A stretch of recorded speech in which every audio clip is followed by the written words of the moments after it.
In this video, you will see how to insert degree symbol in Keynotes. It's very easy. As you can see, I have written degree centigrade and degree Fahrenheit.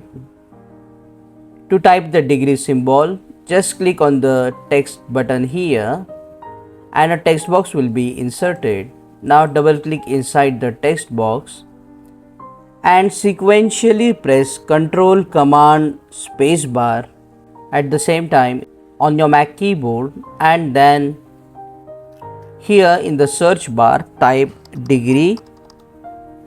You will see here the option of degree centigrade. So if you double click on it, degree centigrade will be inserted.